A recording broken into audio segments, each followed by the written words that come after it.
അപ്പോൾ ഇന്ന് നമ്മൾ ഉണ്ടാക്കാൻ പോകുന്നത് മല്ലിയില ചമ്മന്തിയാണ്. നമുക്കത് സ്നാക്സിൻ്റെ കൂടെ അതുപോലെ ഇഡ്ഡലി, ദോശ എന്നിവയുടെ കൂടെ ഉപയോഗിക്കാവുന്ന ഒരു നല്ലൊരു ഐറ്റമാണ് മല്ലിയില ചമ്മന്തി. അതെങ്ങനെയാണ് ഉണ്ടാക്കുന്നത് നമുക്ക്? ഞാൻ ആദ്യം 1.5 കപ്പ് തേങ്ങ ചിരണ്ടി എടുത്തിട്ടുണ്ട്. ഏകദേശം 1/2 കപ്പ് മല്ലിയില ചെറുതായിട്ട് അരിഞ്ഞത്, ഒരു കൊച്ചു സവാളയുടെ 1/4 ഭാഗം ചോപ്പ് ചെയ്തെടുത്തിട്ടുണ്ട്. ഇത് നമ്മൾ പിഴുപുളിയാണ്, നമ്മൾ സാമ്പാറിനൊക്കെ ഇടുന്ന പിഴുപുളി. അതൊരല്പം എടുത്താൽ മതി, പുളി കൂടിയാലും പുളിയായി. അത് കഴിഞ്ഞിട്ട് ശക്കല ഇഞ്ചി ചെറിയൊരു പീസ്, 2 ചെറിയ പച്ചമുളക്, 2 അല്ലി വെളുത്തുള്ളി, ഉപ്പ് പാകത്തിന് ഒരു അര ടീസ്പൂണോളം മതി പാകത്തിനുള്ളത്. അപ്പോൾ ഈ ഐറ്റംസ് എല്ലാം കൂടെ നമ്മളൊരു മിക്സിയിലേക്ക് ഇടുക.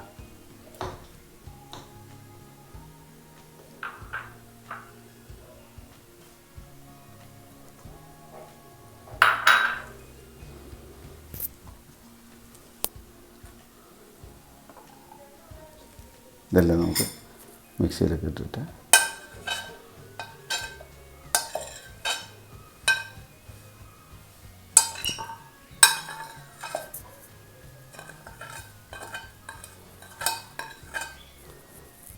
ഒരു 1/4 കപ്പ് വെള്ളം ഒഴിച്ച് നമുക്കൊന്ന് മിക്സിയിൽ നിന്ന് അടിച്ചിട്ടുണ്ട്. ഒരുപാട് വെള്ളം കൂടി ഇപ്പം നമുക്ക് ഇച്ചിരി കട്ടിയിലാക്കി എടുക്കാൻ വേണ്ടിയാണ്. അതുകൊണ്ട് 1/4 കപ്പ് വെള്ളം ഒഴിക്കുക, ആവശ്യത്തിന് മാത്രം. ഇച്ചിരി ലൂസായിട്ട് വേണമെങ്കിൽ ഒരല്പം കൂടി വെള്ളം ചേർത്ത് നമുക്ക് അടിക്കാം.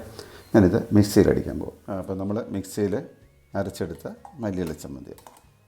ഇതിൽ കൂടുതൽ വെള്ളം ആകരുത്, കാരണം ഒരു 1/4 കപ്പിന് 1/2 കപ്പിന് ഇടയ്ക്ക് വെള്ളം വേണം. നമ്മൾ നോക്കിയിട്ട് വേണം ഇതൊക്കെ ഒന്ന് അടിച്ച്. തീരെ കട്ടിയാണെങ്കിൽ അല്പം വെള്ളം കൂടി ഒഴിച്ചിട്ട് ഈ ഒരു പരുവത്തിലായിരിക്കും. അത് നമ്മൾ പാത്രത്തിലേക്ക് സെർവ് ചെയ്യും.